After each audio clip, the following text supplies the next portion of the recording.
ആശയക്കുഴപ്പത്തിലാണോ പാകിസ്ഥാൻ? കഴിഞ്ഞ കുറേ ദിവസങ്ങളായി പാകിസ്ഥാനിൽ നിന്ന് പുറത്തു വരുന്ന വാർത്തകൾ ആ തരത്തിലാണ്. ഇപ്പോൾ ഏറ്റവും ഒടുവിൽ പാകിസ്ഥാനിൽ നടക്കുന്ന സംഭവവികാസങ്ങൾ ഏറെ വിചിത്രമാണ്. പാകിസ്ഥാനിലെ ആദ്യ പ്രതിരോധ സേനാ മേധാവിയായി അസിം മുനീറിനെ നിയമിക്കുന്നതിൻ്റെ വിജ്ഞാപനം പുറത്തിറങ്ങാനിരിക്കെ പ്രധാനമന്ത്രി ഷഹബാസ് ഷെരീഫ് രാജ്യം വിട്ടു എന്നുള്ള വാർത്ത ലോകരാജ്യങ്ങൾ അമ്പരപ്പോടെയാണ് കേട്ടത്. വിജ്ഞാപനം പുറപ്പെടുവിക്കുമ്പോൾ രാജ്യത്ത് ഉണ്ടാകാതിരിക്കാൻ ഷഹബാസ് ഷെരീഫ് മനഃപൂർവ്വം പാകിസ്ഥാന് പുറത്തു പോയതായാണ് റിപ്പോർട്ടുകൾ വരുന്നത്. നമുക്കറിയാം, ഇതുമായി ബന്ധപ്പെട്ട വാർത്തകൾ നേരത്തെ പുറത്തു വന്നതാണ്. ഭരണഘടനയുടെ 27ാം ഭേദഗതിയിലൂടെ സൃഷ്ടിക്കപ്പെട്ട CDF പദവി ഫീൽഡ് മാർഷൽ അസിം മുനീർ ഏറ്റെടുക്കാനിരിക്കെയാണ് ഈ നീക്കം. ഇതിൽ വലിയ അസംതൃപ്തി പാക് പ്രധാനമന്ത്രിക്ക് ആദ്യം മുതലേ ഉണ്ടായിരുന്നു എന്നാണ് അറിവ്. കാരണം അസിം മുനീർ അതിശക്തനാകുന്നതോടെ, അതും അമേരിക്കയുടെ പിന്തുണയൊക്കെ ഉണ്ട് കേട്ടോ, അതോടുകൂടി പാകിസ്ഥാനിൽ വീണ്ടും സൈന്യം അധികാരത്തിലേക്ക് വരുന്നു എന്നുള്ള ചില വിവരങ്ങളും ഒക്കെ കിംവദന്തികളായി കേൾക്കുന്നുണ്ട്. പാകിസ്ഥാൻ്റെ ചരിത്രത്തിലെ ഏറ്റവും ശക്തനായ സൈനിക മേധാവിയായി അസിം മുനീർ മാറും എന്ന കാര്യത്തിൽ സംശയമില്ല. ഷഹബാസ് ഷെരീഫ് ഇപ്പോൾ ബഹ്റൈനിലേക്കും അവിടെ നിന്ന് ലണ്ടനിലേക്കും കടന്നായാണ് നാഷണൽ സെക്യൂരിറ്റി അഡ്വൈസറി ബോർഡ് മുൻ മെമ്പർ തിലക് ദേവാഷർ NIA പറഞ്ഞിരിക്കുന്നത്. അസിം മുനീറിന് 5 വർഷത്തേക്കാണ് CDF പദവി നൽകുന്നത്. അത്തരത്തിൽ വിജ്ഞാപനമാണ് പുറത്തു വന്നത്. രാജ്യത്ത് നിന്ന് മാറി നിൽക്കുന്നതോടെ ഉത്തരവ് ഒപ്പിട്ടു വന്ന ഉത്തരവാദിത്തത്തിൽ നിന്ന് രക്ഷപ്പെടാൻ ഷഹബാസ് ഷെരീഫിന് കഴിയുമെന്നാണ് കണക്കുകൂട്ടൽ. അതാണ് ഏറ്റവും പ്രധാനപ്പെട്ട വിവരങ്ങളായി പുറത്തു വരുന്നത്. നവംബർ 29 അസിം മുനീറിനെ CDF ആയി നിയമിച്ചുകൊണ്ടുള്ള വിജ്ഞാപനം പുറത്തു വരേണ്ടിയിരുന്നത്. കരസേനാ മേധാവി എന്ന നിലയിൽ അസിമിൻ്റെ കാലാവധി അവസാനിച്ച ദിവസം തന്നെയായിരുന്നു അത്. എന്നാൽ നവംബർ 29 ഈ വിജ്ഞാപനം ഇറങ്ങിയില്ല.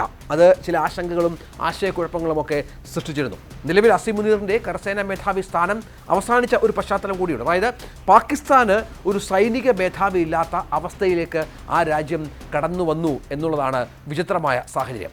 ഫലത്തിൽ സ്ട്രാറ്റജിക് ഫോഴ്സ് കമാൻഡിന് കീഴിൽ വരുന്ന ആണവ കമാൻഡ് അതോറിറ്റിക്ക് പോലും നേതൃത്വമില്ലാത്ത അവസ്ഥ.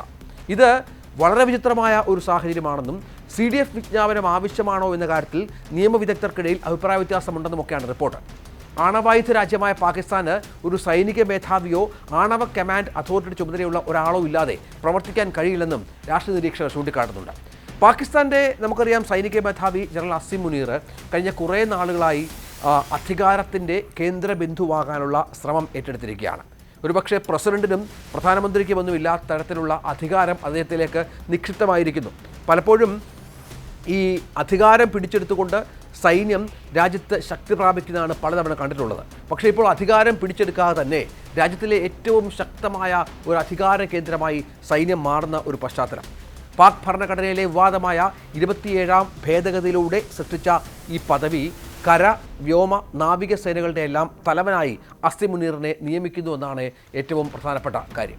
1971 ഇന്ത്യയുമായുള്ള യുദ്ധത്തിൻ്റെ പരാജയത്തിന് ശേഷം 76 മുൻ പ്രധാനമന്ത്രി സുൽഫിക്കർ അലി ഭൂട്ടോ സ്ഥാപിച്ചതായിരുന്നു ഈ പദവി.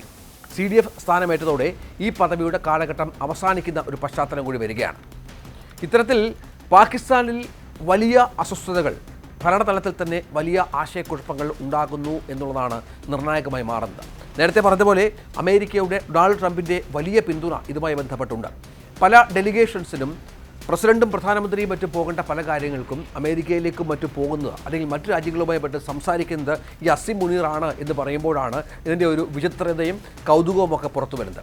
1947 പാകിസ്ഥാൻ രൂപീകരിച്ചത് മുതൽ പാകിസ്ഥാൻ സൈനിക സിവിലിയൻ ഭരണങ്ങൾക്കിടയിൽ അസ്ഥിരമായി നിൽക്കുകയാണ് സൈന്യം. നമുക്കറിയാം 1999 അധികാരം പിടിച്ചെടുത്ത് 2008 വരെ ഭരിച്ച പർവേസ് മുഷറഫാണ് അവസാനമായി പരസ്യമായി ഭരണം നടത്തിയ സൈനിക നേതാവ്. അതിനുശേഷം സിവിലിയൻ ഭരണകൂടങ്ങളാണ് അധികാരത്തിലെത്തിയെങ്കിലും രാഷ്ട്രീയത്തിലും സാമ്പത്തിക കാര്യങ്ങളിലും സൈന്യത്തിൻ്റെ സ്വാധീനം ശക്തമായി നിലനിന്ന് വരുന്നുണ്ട്. അതിൻ്റെ ഒരു പരമോന്നത തലമാണ് ഇപ്പോൾ കണ്ടുകൊണ്ടിരിക്കുന്നത്. ഇത് ഈ പുതിയ ഭേദഗതിയിലൂടെ ഈ 2030 വരെയാണ് അസിം മുനീർ കാലാവധിയിൽ നിൽക്കുക. ആ സമയത്ത് ഒരുപക്ഷെ ഒരു ഭരണ അട്ടിമറിയൊക്കെ പ്രതീക്ഷിക്കുന്നുണ്ട്. അല്ലെങ്കിൽ തന്നെ ഇപ്പോൾ ഇമ്രാൻഖാനുമായി ബന്ധപ്പെട്ട വിഷയങ്ങൾ നമുക്കറിയാം. രാജ്യത്തെ പ്രധാന പ്രതിപക്ഷത്തിൻ്റെ ഒരു നേതാവിനെ, മുൻ പ്രധാനമന്ത്രിയെ ഇത്തരത്തിൽ ജയിലിലിടുന്നു, ബന്ധുക്കൾ കാണാൻ പറ്റാത്ത പശ്ചാത്തലം ഒരുങ്ങുന്നു. ഇത് വളരെ പ്രധാനപ്പെട്ട കാര്യം എന്ന് പറയുന്നത് നിയമപരമായ പരിരക്ഷ ഇതുമായി ബന്ധപ്പെട്ട് ലഭിക്കുന്നു. അപ്പം സൈന്യം പ്രധാന അധികാര കേന്ദ്രമായി മാറുന്നു. ഇമ്രാൻഖാൻ സൃഷ്ടിച്ച പ്രശ്നങ്ങളുണ്ട് അവിടെ. അതിനപ്പുറത്തേക്ക് ഇപ്പോൾ ഇമ്രാൻഖാന് ശേഷം വീണ്ടും അവിടുത്തെ പ്രധാനമന്ത്രി പോലും അവിടെ ഒട്ടും സുരക്ഷിതനല്ല എന്ന് വേണം മനസ്സിലാക്കാൻ. ഇനിയുള്ള ആ രാജ്യത്തിൻ്റെ നീക്കം അത് ഏത് തരത്തിലായിരിക്കും എന്നുള്ളത് വളരെ പ്രധാനപ്പെട്ട കാര്യമായി, നിർണായക കാര്യമായി മാറുകയാണ്. ആ രാജ്യം അസ്വസ്ഥതയിലേക്ക് പോന്നു. സാമ്പത്തിക പ്രതിസന്ധി, അധികാര വടംവലികൾ, അയൽപക്കത്തെ അസ്വസ്ഥതകൾ, രാജ്യത്തിനുള്ളിൽ തന്നെയുള്ള വിവിധങ്ങളായ പ്രശ്നങ്ങളൊക്കെ വല്ലാതെ വലയ്ക്കുന്ന ഒരു രാജ്യമാണ്. ഇപ്പോൾ വീണ്ടും പ്രതിസന്ധികളിൽ നിന്ന് പ്രതിസന്ധികളിലേക്ക് പോകുന്നു.